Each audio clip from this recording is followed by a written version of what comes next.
Mesdames et messieurs, à votre magazine d'investigation, la version originelle. Vous êtes de la société civile, vous êtes de l'opposition, tout comme de la majorité. Voici votre magazine qui vous donne l'accès à l'information. La version originelle, c'est votre magazine qui vous donne l'opportunité à donner votre point de vue sans être contraint. La version originelle, votre magazine, passe chaque lundi, mercredi et vendredi à 17h juste. La version originelle, votre opinion compte. Bienvenue mesdames et messieurs, heureux de vous présenter cette version originelle. Vous êtes de partout, vous avez la possibilité d'écrire tout simplement version originelle TV. Écrivez aussi Joseph Kayembe sur Facebook, vous aurez l'intégralité de cette émission. N'oubliez pas de télécharger gratuitement votre application Blue Haute International. Vous aurez la capacité de suivre le Peuple d'Abord Télévision sur tout l'ensemble du territoire national et dans le monde entier. Alors sur ce plateau, je vais recevoir une grande dame. Il s'agit bien de Maître Mouchia Mbangu Jeannette. Elle a plusieurs fonctions. Elle est politique, avocate de profession comme je venais de le dire.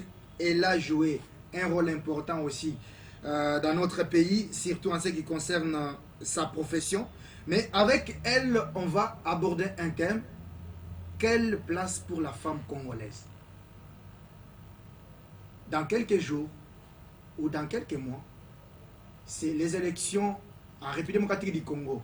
Quelle est la place de la femme congolaise? C'est rester à la maison, c'est soutenir seulement les hommes et venir réclamer les 50-50. Alors avec Madame Mouchia Mbangu Jeannette, on va essayer un peu de parler aussi de beaucoup de questions, notamment avec tout ce qui se parle dans les couloirs politiques. On veut éliminer M. Katumbi, candidat à la présidentielle prochaine de 20 décembre 2023, bien sûr, à la course présidentielle. Beaucoup de choses se chuchotent. Nous allons essayer un peu de parler aussi d'elle. Comment a-t-elle parvenu à être ce qu'elle est? Est-ce qu'elle a commencé la politique aujourd'hui? Est-ce qu'elle a commencé hier? Pourquoi elle a choisi de faire la politique? Alors, madame et maître, vous voulez qu'on appelle comme ça, Mouchia Mbangu Jeannette, bonjour. Bonjour monsieur. J'espère que vous allez bien. Je vais très bien, merci. Et vous? Nous vous disons d'abord merci d'avoir accepté à notre invitation. Je vous en prie. Malgré vos multiples préoccupations, je rappelle que vous êtes vraiment occupé, mais quand même notre invitation, vous l'avez acceptée. Voilà pourquoi nous vous disons sincèrement merci. Je vous en prie, monsieur. Avant d'aller plus loin, on voudrait connaître en quelques lignes Maître Mouchia Mbangu Jeannette. Merci beaucoup. C'est très difficile, mon cher Joseph, de pouvoir se présenter soi-même. Je vais essayer. Okay. J'aime bien qu'on m'appelle maman maître, okay, parce que j'ai commencé la profession d'avocat en tant qu'épouse et mère. Okay. Alors les enfants déjà à la maison m'appellent maman et mes clients me respectent en tant que maman et ils ajoutent maître parce que je suis en train de traiter leurs dossiers de main de fer en respectant les règles professionnelles. Alors ici, si je peux ajouter quelque chose à ma présentation, je suis en politique depuis 2006, où j'ai travaillé avec le parti politique PDC de papa José Noudou Bonongué, coup de chapeau papa pour l'encadrement, et aussi à partir de ce parti politique, j'ai été communicateur de G7. Il y en avait avec 15 avec papa Pierre Numbi de Res Mémoire. Alors, il y avait 15 communicateurs, dont l'unique femme, Maître Mouchia, votre servante. Et à côté de ça, j'ai joué un autre rôle en tant que communicateur de ASOP. Parce qu'à un moment donné, il fallait communiquer avec la nation congolaise pour annoncer le retour de papa Étienne Tshisekedi Wamulumba au pays pour des grands moments de notre histoire qui nous ont amenés là où nous sommes aujourd'hui avec la présidence de Fachi. Alors, à côté de ça, j'ai œuvré comme membre du bureau politique de Ensemble pour le changement, de Moïse Katumbi Chapwe. Pour combien de temps? J'ai travaillé pendant 1 année au moins. Mais avant tout cela, j'ai milité au sein d'un groupe de réflexion pour arriver à la publication, la proclamation de la candidature de Moïse Katumbi à la présidence de la République par le G7. Et dans ce combat, j'ai connu l'encadrement et la puissance de papa Charles Mando Simba, vraiment de heureuse mémoire, et ainsi que d'autres personnalités avec qui nous avons bataillé pour que Moïse Katumbi Chapwe soit retenu candidat à la présidence de la République. À l'époque, 2018. C'était en 2018. Donc, au moins, on peut avoir une idée sur Moïse Katumbi à travers vous. Parce que vous l'avez quand même eu le temps de le côtoyer, travailler ensemble avec lui. En fait, je ne l'ai pas trop côtoyé. J'ai travaillé dans les structures de Ensemble, ainsi que des G7. Je ne l'ai pas trop côtoyé parce que Moïse Katumbi, moi, je constatais qu'il voulait travailler avec les hommes. Et les femmes étaient reléguées. Et quand il arrivait à Kinshasa, il devait d'abord recevoir les hommes de sa ceinture. Et toutes les femmes de Kinshasa devaient se retrouver quelque part en train d'apprêter l'épargne parce qu'elles devaient le recevoir en tant que femme. Donc, que moi, lui, il travaille beaucoup plus avec les hommes. Avec les hommes, les femmes, non. C'est une raison qui m'a poussé, moi, à quitter le regroupement. Il n'a jamais avancé une idée, une raison pour laquelle il aimerait beaucoup plus travailler avec les hommes que les femmes. Ah bon, je ne sais pas. Moi, en tant que femme intellectuelle, j'ai refusé d'aller dans le sens du féminisme parce que je me disais toujours que le cerveau humain n'a pas de sexe, l'intelligence humaine n'a pas de sexe, et ce que moi j'apportais dans G7, dans Ensemble pour la République, c'était ma tête, mon cerveau, et j'ai refusé que je sois relégué par les hommes parce que Moïse doit d'abord parler avec les hommes et les femmes après.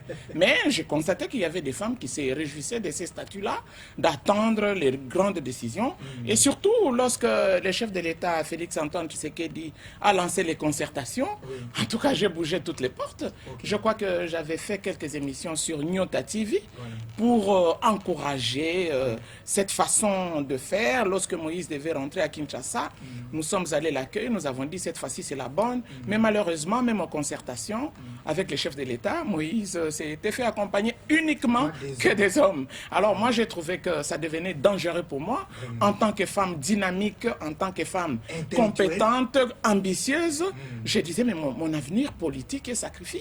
Parce qu'il y a parmi les hommes qui côtoyaient Moïse, il y en avait qui n'avaient pas de profil que moi j'ai présenté. Ou de votre niveau. Qui n'étaient pas capables de relever les défis, mais qui profitaient des grâces de Moïse. Je ne sais pas ce qui se passait. Est-ce que ces hommes diabolisaient les femmes, ou est-ce que c'est Moïse qui pensait que les femmes sont faibles parce que femme égale faiblesse? Mais moi j'ai toujours dit femme égale force. Parce que la femme éduquée, une femme c'est éduquer toute la nation. Voter la femme surtout au Parlement, placer la femme, donner un crédit à la femme, en tout cas c'est sauver toute la nation. Mais en passant, nous avons vu aussi les députés nationales élis, femmes bien sûr, élis sur la liste des Ensemble, si je ne m'abuse pas. Je connais madame l'honorable Mounongo Dominique qui demandait d'ailleurs aux Kassaïens de quitter, d'arrêter de manger les chiens, etc. C'est pas le sujet. Mais élis sur la liste de l'ensemble de Moïse Katumbi. Mais c'est une liste sélective où vous allez trouver des femmes qui ont des liens directs, soit avec Moïse, soit avec les hommes qui constituaient la ceinture de Moïse. Il n'y a pas que Madame Mounongo qui se disait, et qui se dit encore Mama Leki, donc tante maternelle de Moïse. Vous avez les fils les filles, les belles filles, les fils des chefs des partis politiques qui passait tout le temps avec Moïse, comme Olivier Kamitatou. Vous allez trouver sa fille qui est au Sénat. Vous allez trouver la belle-fille de José Ndundo. Vous allez trouver les gens comme ça, mais qu'on n'a pas vu dynamique en politique, mais qui apparaissent parce que, parce que c'est la fille d'eux. Mais moi, je suis, je sais pas, je suis autodidacte. Je suis une femme qui sort du néant. parce que mon père c'est un villageois. Je me suis distingué par mon travail. Bon, je n'ai rien à voir avec les femmes, mais lorsque nous parlons des femmes, nous parlons de l'ambition, nous parlons de la compétitivité, nous parlons de la capacité, n'est-ce pas, de s'auto-définir parmi les hommes, mais pas des favoritismes politiques. Avant peut-être que vous puissiez parler, Madame Maître, comme vous avez dit, Maman Maître. Avant peut-être de parler de notre sujet qui est la place, quelle est la place de la femme congolaise? Aujourd'hui, dans quelques jours, ça sera les élections générales. Je voudrais que vous puissiez d'abord parler de votre parti politique actuel et pourquoi vous avez choisi de représenter la population d'un coin de la capitale. Et puis, on va parler de notre sujet. Ok, moi je crois que la place de la femme, lorsqu'on parle des élections dans un pays, sa place, c'est l'engagement. C'est dans l'engagement politique parce que sa présence est nécessaire. Le Créateur lui-même n'avait jamais été d'accord que l'homme soit seul. Alors si la femme est reléguée à l'arrière-plan, à la cuisine, ou elle-même choisit d'être à l'église pour prophétiser et servir les pasteurs, parce que là vous allez trouver essentiellement des hommes comme évêques, archevêques, bishop, archibishop, et les femmes sont là pour faire des petits services. C'est biblique, je n'entre pas dans ces débats-là, mais je me rappelle que lorsque Jésus devait ressusciter, en tout cas c'était toujours la femme. Même lorsqu'il devait rendre l'âme, c'était toujours la femme. Même lorsqu'il devait servir, même lorsqu'il devait multiplier les pains, c'est toujours la femme. Même lorsqu'il devait donner du bon vin, c'était toujours l'intervention de la femme. Et je sais que le Créateur a fait que l'homme perde une de ses côtes pour que la femme soit dans la plénitude et dans la communication parfaite avec Dieu, parce que l'homme aujourd'hui, il est handicapé physique, une de ses côtes a été arrachée par le Créateur. C'est une leçon très importante que nous devons avoir, parce que pour que l'homme puisse évoluer dans la plénitude, il faut qu'il y ait quand même la femme pour qu'elle puisse l'éclairer, parce que Dieu lui-même nous a dit qu'il n'était pas bon que l'homme soit seul. Alors en politique, c'est la même chose.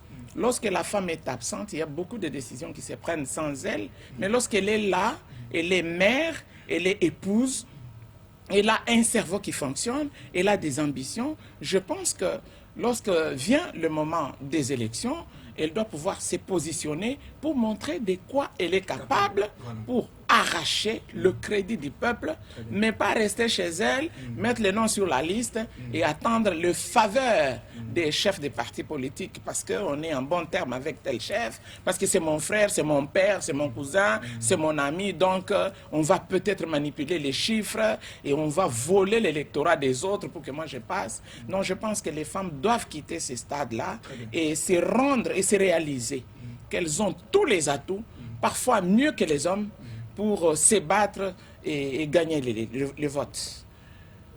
Madame Maître Mouchiambango Jeannette, au jour d'aujourd'hui, apparemment vous avez quand même quitté Ensemble pour la République. Vous êtes dans quel parti politique? En fait, Ensemble pour la République, c'est un parti politique auquel je n'ai jamais adhéré.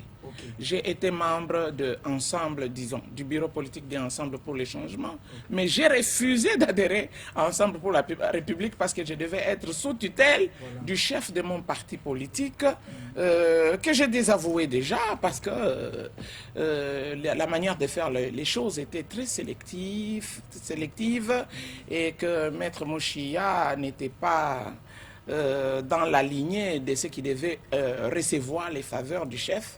Alors moi, je me suis dit non, j'ai mes compétences, je peux aller me battre ailleurs. Alors j'ai décidé de ne pas adhérer Ensemble pour la République. Aujourd'hui, j'évolue dans un parti politique qu'on appelle CODEP avec le président Simon Moulamba. J'ai été aligné sur la liste de A1, Alternative chrétienne pour le Congo, avec le président Lité, André Lité. Et là, j'évolue bien, je me sens à l'aise. Je me dis que je suis... Avec honorable Moulamba Simon que je salue. Et là, vous êtes à l'aise pour vous exprimer, vous avez votre place en tant que Non, non, femme. pas question de s'exprimer parce que pourquoi chercher à s'exprimer lorsqu'il n'y a pas à dire? Même dans Ensemble pour les changements, c'est le travail, pas l'expression. Parce qu'il y a des gens qui font trop de bruit et qui ne travaillent pas. Je crois que lorsque viendra le moment de s'exprimer, on s'exprimera.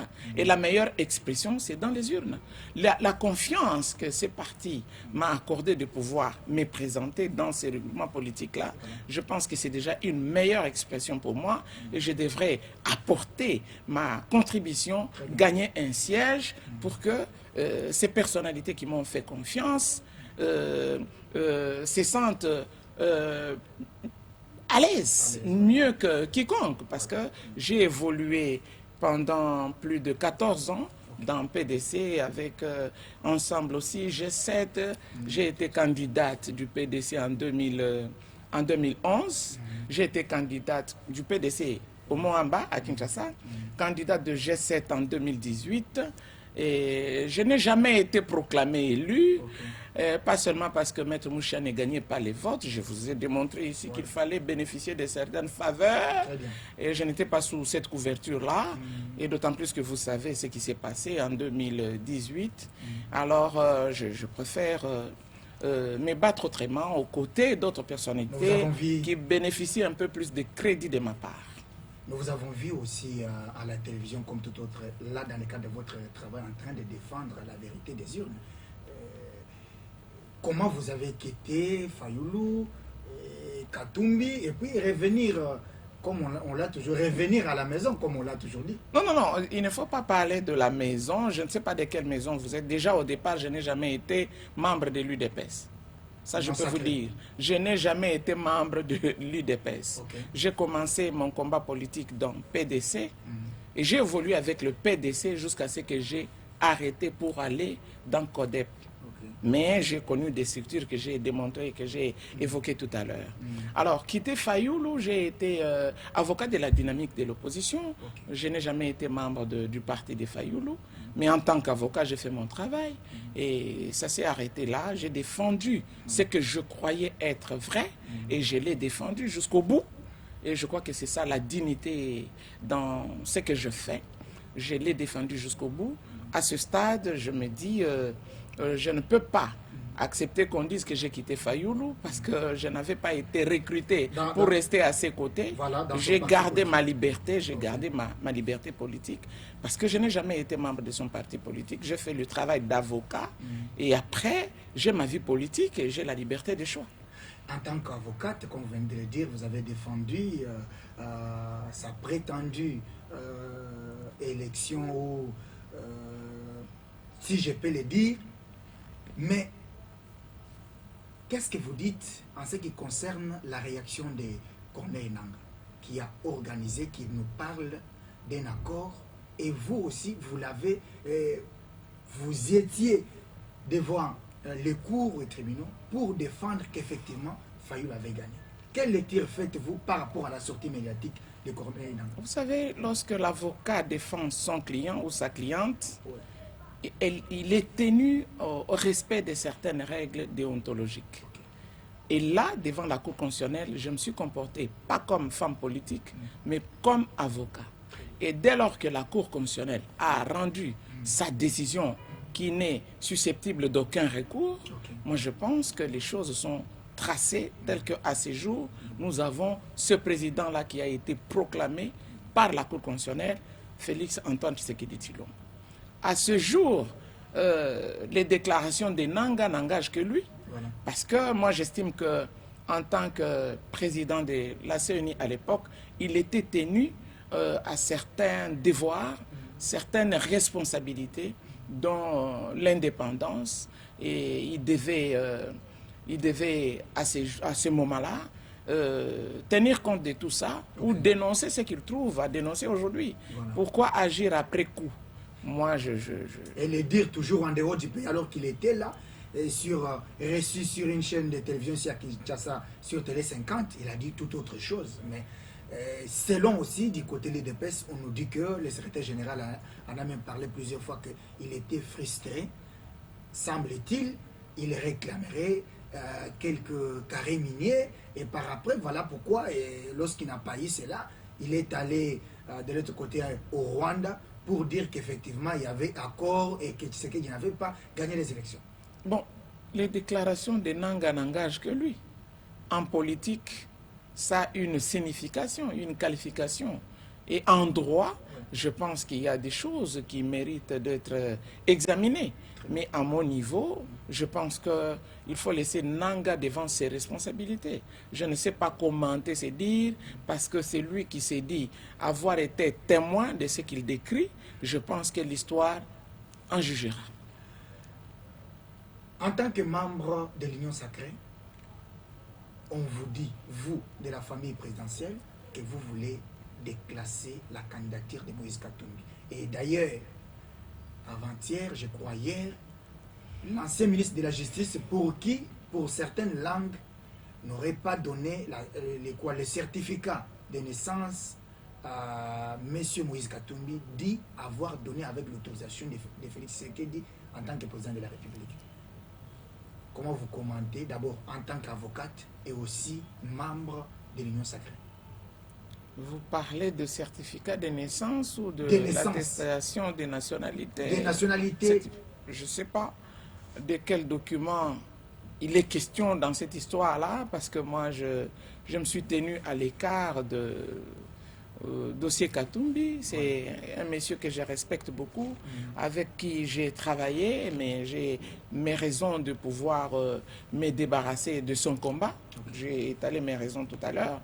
Mais bon, on nous accuse, nous, de la famille présidentielle. Bon, je ne sais pas ce que vous entendez par vous de la famille présidentielle. Déjà, le chef de l'État doit avoir une famille. Même s'il est indépendant, nous avons vu Kabila qui était indépendant, mais qui avait une grande famille. Donc, qui avait une grande famille biologique, politique, tout ça, nous savons. Il n'est pas interdit à un chef de l'État d'avoir une famille et de la décrire comme vous voulez. Mais bon, je pense que ce qui est important, c'est la façon dont il aborde les questions des sociétés, les questions de développement de son pays. Alors, moi, aujourd'hui, je suis au sein de l'Union sacrée de la nation, de par le règlement politique qui m'a aligné. Alors, je pense qu'il faut laisser la Cour constitutionnelle faire son travail en toute liberté. Les dossiers des candidats ont été présentés conformément à la loi électorale. Si la CENI les a trouvés conformes, a analysé ces dossiers et les a déclarés conformes à la loi, il reste maintenant à la Cour constitutionnelle de statuer en dernier ressort selon que les recours ont été introduits par les uns et les autres. À ce stade, moi, je pense que cette question-là, parce que je n'ai pas vu ces certificats de nationalité dont on parle, mais j'apprends comme vous me l'apprenez aussi, je préfère, en tant qu'expert, en tant que praticien du droit, laisser le juge qui a été saisi de cette question se prononcer. Je ne peux pas ici faire des commentaires alors que si je me rappelle bien, l'examen de toutes ces questions, c'est aujourd'hui à la Cour constitutionnelle. C'est aujourd'hui. Alors, dites-nous maintenant, retournons maintenant dans votre fief électoral qui est Moamba. Parlez-nous comment les choses se passent. Est-ce que vous êtes prêts? Est-ce que vous êtes prêts à affronter les élections qui s'annoncent d'ici 20 décembre 2023? Moi, personnellement, je suis prête. Je suis prête parce que ce n'est pas aujourd'hui que j'ai commencé à me préparer. Okay. Ce n'est pas aujourd'hui. Je constate qu'il y a beaucoup de mouvements sur terrain, des gens qui vont prier ça et là avec fanfare, avec banderole. Ce n'est pas ça qui fait le vote. Moi, je pense que le vote, c'est quelque chose de confiance personnelle entre l'électeur et son candidat. Sur ce plan-là, moi, je suis en train de travailler, j'ai mes méthodes de travail. Je sais que je suis prête. À ce stade, je peux aller aux élections sans tergiverser. Et ce qui me reste maintenant, c'est que le go soit donné pour que nous puissions finaliser et donner au président de la République les députés, les élus dont il a besoin, les élus qui méritent confiance, ceux qui ne vont pas au Parlement pour s'enrichir, pour appauvrir les caisses de l'État, mais ceux qui vont au Parlement pour servir. On a besoin de ces hommes et des femmes, de ces femmes qui vont servir la nation parce qu'elle en a besoin. Alors, Madame Mouchia, il s'est fait que la plupart des élus, d'abord, dans votre fief électoral, la population a fait une remarque selon laquelle la plupart, après les élections, ils ne rentrent pas. Je m'explique. Vous cherchez aujourd'hui les voix, on vous vote, vous allez au Parlement. La plupart, vous ne trouverez même pas ceux qui proposent des lois, ceux qui cherchent à faire quelque chose pour l'intérêt général, mais ce n'est que pour leurs propres intérêts. Qu'est-ce que l'avocate Madame Mouchia Mbangou Jeannette compte en réalité apporter comme vent nouveau au cas où elle aura la confiance de la population de Moa? Ok, bon, je voudrais d'abord dire ici que ce que nous déplorons aujourd'hui comme comportement des élus, c'est de notre propre faute, nous les électeurs. Parce que nous n'avons jamais pris ces moments historiques au sérieux. Nous avons transformé la période des campagnes électorales, des pré-campagnes électorales, en des moments de marchandage politique, d'acquisition des petits avantages sociaux, alors qu'en réalité, c'est le moment où nous devions faire le tri et envoyer au Parlement des personnes qui devraient vraiment, en toute minorité, et représenter la majorité, en sachant ce qu'ils vont faire là-bas. C'est vrai qu'il faut voter des lois, mais aussi il faut contrôler l'exécutif. Voilà. Alors, moi, ce que je pense faire à ce moment, avec ma base, c'est donner les règles de conduite d'un électeur. Okay. Un électeur, c'est un monsieur respectable, et pour qu'il soit respecté, il doit se respecter lui-même. Il doit se respecter lui-même. Alors, à ce stade, moi, au Parlement, parce que je serai élu, au Parlement, je pense que je vais me battre pour deux choses. Vous avez déjà la confirmation que vous serez élu? Mais je suis là pour être élu. Je vois comment ceux qui sont au Parlement aujourd'hui, vous avez décrit les méfaits. Ils ont oublié la base. Voilà. Ils sont dans la construction des immeubles, dans la démonstration des forces de leur puissance économique. Et quand il y a vacances parlementaires, on prend la famille, on prend tout le monde. Et on est de l'autre côté. On est en vacances en Europe, aux États-Unis, à Dubaï, etc. Alors, les électeurs sont restés dans un état de paupérisation terrible. Et lorsque les moments de vote arrivent, on va solliciter les suffrages. J'apprends même qu'il y en a qui s'apprêtent à faire autre chose que ce que la loi prévoit pour se retrouver coûte que coûte au Parlement, parce qu'ils ont pour profession député, profession sénateur, et qu'il y en a qui voudraient mourir avec ces statuts-là. Donc qu'on appelle, qu'on dise que c'est un défunt, disons, je ne sais pas comment, je ne sais pas. Alors, à ce stade, moi je pense qu'il faudra commencer par éduquer les lecteurs pour qu'ils se prennent au sérieux. Voilà. Et une fois au Parlement, nous allons travailler autrement. Nous sommes préparés à faire du bénévolat. Nous sommes préparés à faire du bénévolat s'il le faut. Parce que les caisses de l'État doivent arrêter de saigner. L'argent de l'État doit servir, n'est-ce pas, au petit peuple. Ceux-là qui sont aujourd'hui victimes de notre irresponsabilité politique. Il est anormal qu'un député touche ce qu'il touche là, que tout le monde déplore là, pendant qu'un enseignant, je parle d'un enseignant de l'université, a pour base salariale, et c'est connu de tous, 90 000 francs. Et lorsqu'on tient compte des primes de diplôme, c'est 1 200 $. 1 200 $, c'est 20 fois plus que ce que les députés touchent. Et ça ne peut se faire que dans un pays... Je rappelle aussi que vous êtes doctorant. Je suis doctorant à la faculté de droit, bien sûr, mais je ne voudrais pas ici faire l'avocat des professeurs, mais parce que j'aspire à le devenir, je pense qu'il est quand même anormal que les enfants que nous avons formés hier abandonnent, n'est-ce pas, les bonnes idées de construction de notre pays que nous leur avons inculquées pour se lancer dans un commerce que l'on appelle députation nationale. Voilà. Ils vont là-bas parce qu'ils savent que ça paye bien. Très important. Et vous allez en trouver. Les députés dans une famille, vous pouvez en compter 2, 3. Il y a députés, sénateurs, et quand on fait la sommation de tout cet argent, on se demande bien qu'est-ce que le député fait avec toutes ces sommes d'argent lorsque sa base reste paupérisée. Nous avons vu des députés qui sont ce qu'on appelle les députés de deuil, que l'on ne voit que lorsqu'il y a deuil. Voilà. Et lorsqu'ils font des dons, c'est sélectif. Il y en a qui rappellent même qu'ils se sont battus avec leur argent, c'est pour cela qu'ils ont été élus. C'est pour cette raison-là que j'ai pris la résolution, moi, de ne pas donner de l'argent. De ne pas donner de l'argent. J'ai une équipe de campagne très disciplinée et mes électeurs savent que je n'ai pas 500 $ à leur donner pour me voter. Est-ce que, d'abord, votre équipe de campagne et même cette population qui est déjà mal habituée, s'il n'y a pas d'argent, s'il n'y a pas de t-shirt, il ne faut pas voter. Est-ce que vous avez eu le temps suffisant d'encadrer, de faire comprendre à cette population que c'est important de voter non seulement pour le matériel, mais voter la tête et aussi la volonté politique?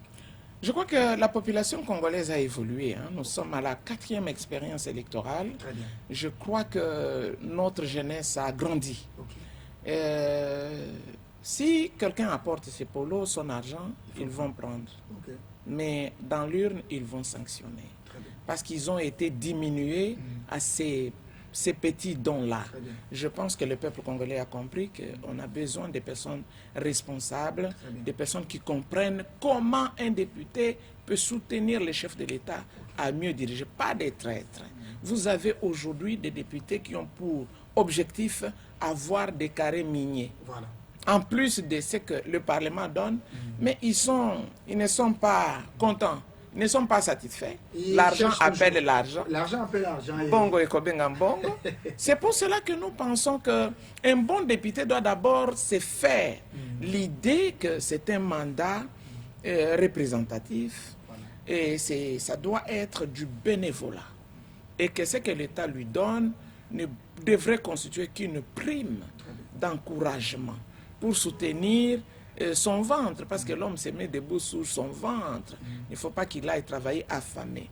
Nous ne croyons pas, personnellement, qu'un élu du peuple ait plus de droits que le peuple qu'il a envoyé au Parlement. Je crois que les députés devraient réfléchir.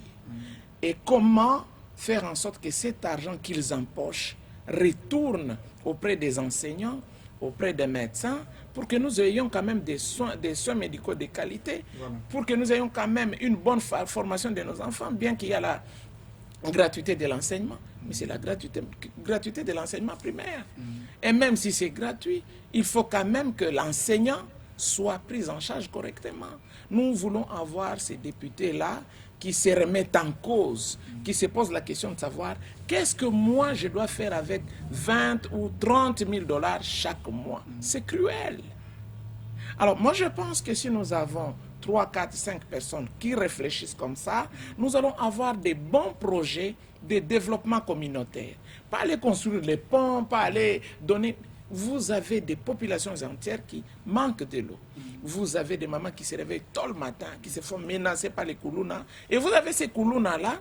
Pourquoi? Parce qu'il n'y a pas le suivi. Ils ont voté des gens qui sont partis, qui les ont abandonnés. En tout cas, ça fait mal. C'est tout à fait normal que ces jeunes gens-là se mettent en colère et se vengent sur les paisibles citoyens, les innocents. Donc ça doit nous interpeller. Nous devons réfléchir comment prendre des lois qui créent l'entrepreneuriat, des lois qui donnent, qui font quand même que nous puissions revenir chez nous, là où nous avons été élus, parce qu'un député national ne s'occupe pas que de ceux qui l'ont élu dans sa circonscription électorale, mais il doit avoir sur ses épaules la charge de toute la nation, réfléchir aux mots, aux solutions. Quelles solutions apporter aux maux qui frappent notre société? Pas être là tout le temps à négocier l'argent, mais finalement, ça devient immoral. ça devient immoral. Moi, je suis gêné. C'est pourquoi je me dis qu'il faut qu'il y ait beaucoup plus de femmes dynamiques, des femmes compétentes, des femmes de cœur. Parce qu'avec la femme, on peut relever les défis. C'est vrai qu'il y aura des hommes, parce que les femmes ne peuvent pas aussi tout faire seules. Il faut qu'il y ait des hommes, mais des hommes de cœur, des hommes de paix, des hommes valables qui ne vont pas passer toute leur vie au Parlement, 10 ans, 15 ans, à renflouer leurs poches et à laisser les autres en l'état. Certains sont devenus même comme des chefs coutumiers. Ils sont toujours là. C'est pas possible. Moi, je pense qu'il faut... Si on ne me vote pas, c'est-à-dire il y a eu tricherie. Il faut renouveler, il faut changer les choses à partir de nos bases. Moi, je dis toujours aux jeunes gens qu'ils sont à la base de leur propre misère. Parce que l'expérience les a rendus sages. Moi, je pense que cette fois-ci, ils vont réfléchir. Et la grande question maintenant, c'est comment la jeunesse va sécuriser son vote. Là, nous, on nous parle des témoins, c'est vrai. Mais nous devons voir aussi comment sécuriser les témoins, comment les déployer pour que le vote soit sécurisé, pour qu'on arrive quand même à éliminer les commerçants du Parlement. Mesdames et messieurs, vous suivrez la version originale de votre magazine qui vous donne toute l'actualité. Vous êtes sur Peuple d'Abord Télévision, vous avez la possibilité d'aimer et de partager cette émission en écrivant tout simplement version originale TV. Écrivez aussi Joseph Kayembe sur Facebook, vous aurez l'intégralité de cette émission. N'oubliez pas de télécharger gratuitement votre application Blue OTT International. À travers le monde entier, vous pouvez suivre le Peuple d'Abord Télévision. Alors nous tendons petit à petit vers la fin de l'émission. Les tout premiers mandats de Félix Tshisekedi, on parle d'un bilan négatif sur plusieurs plans. Comment vous analysez cela? Bon, écoutez, le bilan ne peut pas être 100% positif. Hein. C'est un bilan mitigé. Hein. Il est positif sur le plan social. Nous voyons quand même qu'il s'est attaqué à relever les défis d'infrastructure, parce que nous voyons qu'il est en train de construire avec ce projet-là de 145 territoires. Nous voyons qu'il y a de l'espoir qu'un jour, on va mettre fin à l'exode rural, que les gens pourront rester chez eux, faire la culture, l'élevage, parce que l'homme se met debout sur son ventre, comme je l'ai dit tout à l'heure. Mais je crois qu'il y a quand même beaucoup de choses qui restent à faire. Et pour cela, nous avons intérêt à pouvoir nous calmer, nous regarder tout droit dans les yeux et le laisser travailler, lui accorder le deuxième mandat calmement. Parce qu'il a commencé. Il ne faut pas que ce qu'il a commencé soit interrompu et que nous ramène à la case du départ. Moi, je pense que les efforts sont déjà là, tracés. Il faut les soutenir parce qu'il est question d'aller aux élections dans quelques jours et de choisir un président.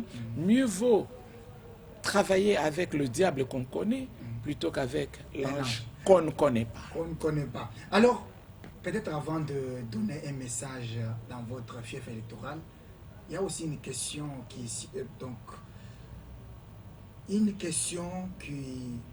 que la population ou certains camps politiques se posent. C'est comme si le président Tshisekedi, avec son pouvoir ou le pouvoir actuel et la CENI, ne sont pas prêts à organiser les élections. Raison pour laquelle certains sont réticents, notamment les opposants, qui pensent qu'ils cherchent à organiser d'abord la tricherie, mais les élections semblent ne pas être organisées d'ici décembre prochain. Je me demande qui est opposant. Un opposant, ce n'est pas quelqu'un qui mène la politique de haute, toi de là que je m'y mette. Ça, ce n'est pas un opposant. Un opposant, c'est celui qui apporte sa pierre contributive à l'édifice de la nation. C'est celui-là qui est là, qui regarde là où ce n'est pas droit et qui aide à ce qu'on puisse réajuster les choses. Mais tous qui se battent pour que Félix s'en aille parce qu'eux feront mieux, mais c'est des gens que nous connaissons, qui ont travaillé. Nous savons comment ils s'y prennent. Non, mais il y a alors, ceux qui n'ont pas, ceux qui ont travaillé bien. Je ne sais pas, ils ont travaillé bien où? Au Congo, notamment Katumbi, qui a été publicité meilleur gouverneur. Meilleur gouverneur, je donne ma langue au chat. Je ne voudrais pas commenter. Pourquoi? Mais je voudrais tout simplement dire que, au moins avec Félix, nous avons vu la volonté de mieux faire. Sur toute la ligne, cette volonté est là. Même s'il y a eu plusieurs détournements, C'est aussi la volonté de détournement. Bon, écoutez, détourner, c'est inhérent à la nature humaine. Ça dépend, chacun a son éducation. Voilà. Je ne crois pas que Félix Tshisekedi contrôle l'éducation des gens. Détournement, ça dépend. Mais je regrette seulement qu'il n'y ait pas jusque-là des femmes qui ont détourné, qui ont été traduites en justice. Je pense qu'il relève aussi de la responsabilité de l'État. Moi, j'appelle l'IGF à vérifier aussi les structures gérées, animées par les femmes. C'est ça l'égalité, c'est ça la parité dont on parle. Peut-être on a pitié. Non, il ne faut pas avoir. Non, il faudra suivre. Parce qu'une femme responsable, leader, doit aussi apprendre à répondre de sa gestion. Qu'on nous montre quand même la gestion des femmes, c'est comment. Je ne dis pas qu'il y en a qui détournent, je dis mais je voudrais quand même que ces femmes soient mises sur la sellette pour qu'on voie comment... dans la campagne chef de l'État. Dans la campagne du chef de l'État, je me dis en tant que membre non, je ne suis pas en tant qu'individu membre de l'Union sacrée, mais mon regroupement est dans l'Union sacrée. Je pense que ce que je suis en train de faire signifie déjà que nous voudrions la paix au Congo en laissant Félix Tshisekedi continuer ce qu'il a commencé. Alors, s'agissant de la préoccupation de savoir est-ce qu'il a bien géré, est-ce qu'on détourne, mais est-ce que les bilans est comment? Mais moi, je vous dis que les détournements, il n'y en a pas qu'au Congo, il y en a partout. Mais ce que moi, je déplore, c'est que lorsqu'il y a détournement et que la preuve est apportée, il faut que cela soit accompagné de la sanction. C'est ce que le chef de l'État a toujours déploré. Lorsqu'il est arrivé, il est arrivé à dénoncer la corruption au sein de la magistrature. Vous comprenez quand même que, moi je dis, et le chef de l'État pleura. Alors, et le chef de l'État pleura. Ça veut dire que cette lamentation-là du chef de l'État voudrait dire que les uns et les autres ont une responsabilité. Tout ne tombe pas sur les épaules de Fachi. Ça veut dire qu'il y a des gens qui doivent aussi répondre de la façon dont ils gèrent les responsabilités que l'État leur a confiées. Et malheureusement, il y en a qui se frottent les mains, qui disent ça relève de la responsabilité de Fachi. C'est pour cela qu'il a commencé à frapper. Il a commencé à frapper. Mais je pense qu'en tant que peuple, nous avons intérêt de rester unis, de les laisser travailler pour que les choses se dessinent clairement en notre faveur, c'est-à-dire en faveur de la population congolaise. Waouh! La télévision, c'est le temps.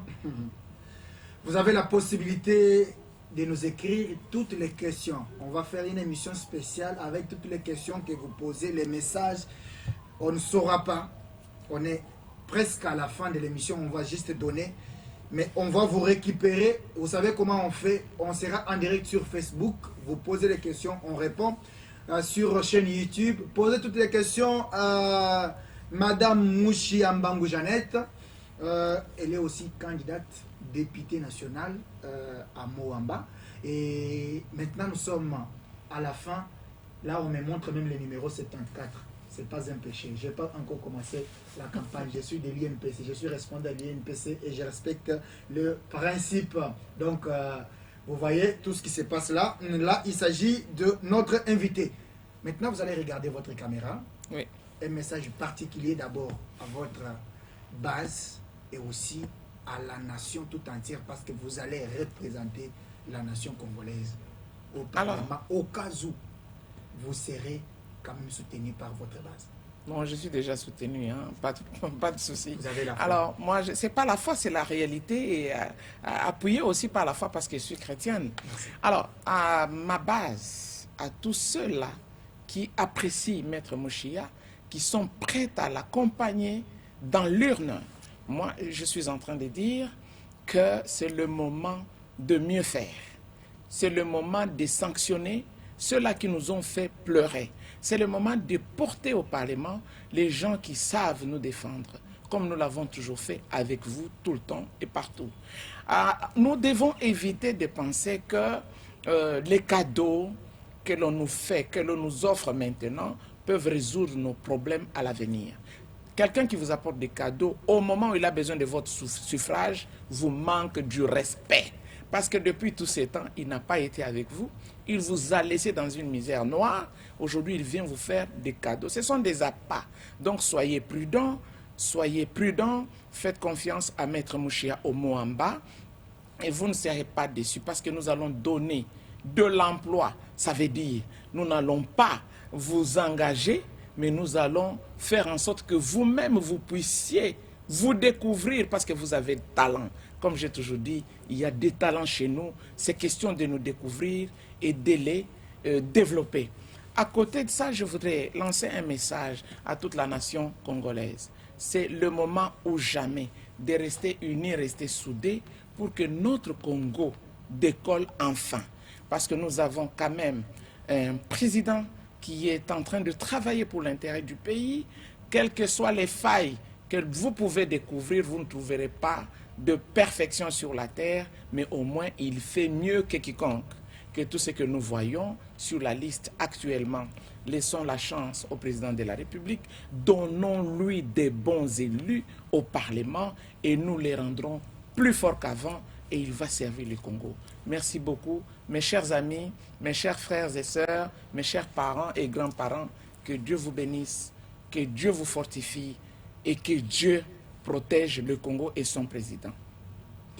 Mesdames et messieurs, ça a été un réel plaisir de recevoir pour vous Maître Mouchia Mbangu Jeannette. Vous l'avez suivi, elle a décortiqué ensemble avec nous l'actualité, elle a donné son idée. Et pour maintenant, je vous dis sincèrement pour votre soutien, vos conseils, tous les partenaires de Version Originelle, je ne saurais pas tous vous citer, mais vous vous connaissez. Continuez encore à nous soutenir, continuez encore à nous donner des conseils de partout où vous êtes. Je vous dis sincèrement merci.